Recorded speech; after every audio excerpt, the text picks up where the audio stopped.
I'm Tina Burnside, and I'm a co-founder of the Minnesota African American Heritage Museum and Gallery. We opened on September 8th, 2018, so we are just celebrating our 1-year anniversary. I got involved with the museum through Coventry Collins. We had met, I was doing some history projects in the community, and she came to a history harvest that I was hosting.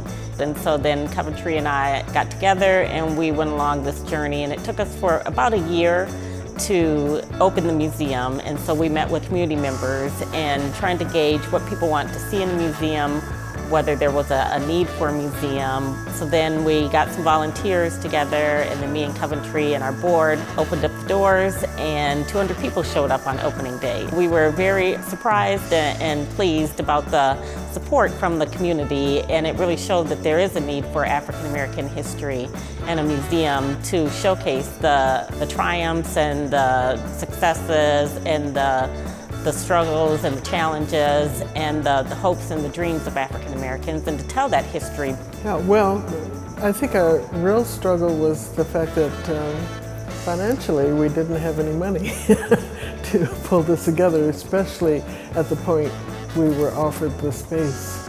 And so with our own seed money, you might say that we began working on the project within a 3-month period. That was probably the real struggle. A lot of people think, oh, the fun part is pulling together the exhibits, and that's probably one of the hardest parts. I know from working with Tina that understanding to pull those resources together, getting the details that are necessary, the history correct, is probably one of the hardest parts of maintaining history with a history museum. You're going to have to be correct.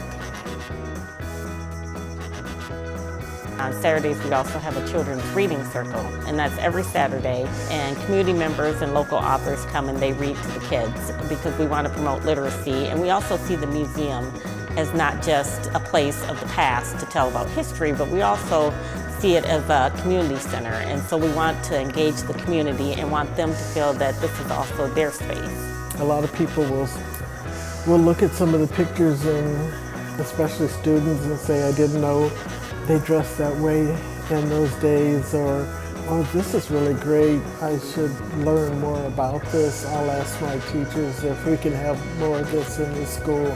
We have other schools that come here, and they just want to have their students have a better understanding of who their neighbor is, and that everybody has a history, and it has made a contribution to this part of the country. So we're working at really trying to educate people in knowing the broader picture of how African Americans have made contributions, have achieved, and have thrived in the state of Minnesota for many years. One of the popular ones that we had was the Grace exhibit. And that was a visual art exhibit that showed the history and the tradition of African American women wearing church hats. And so we had some local artists who did photography. By Walter Griffin, he did photography, and then we started with Beverly Tipton Hammond, she did paintings, and we had the exhibit here.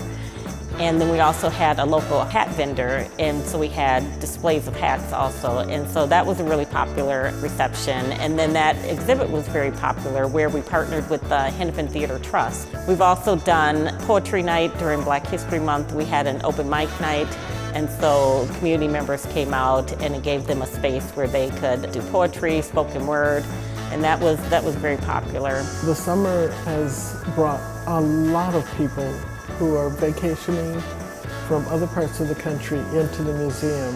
And they come from Paris and London and the Netherlands and Canada, but they've also come from Florida, Texas, California. The one thing I hear every day is, oh, I didn't know that.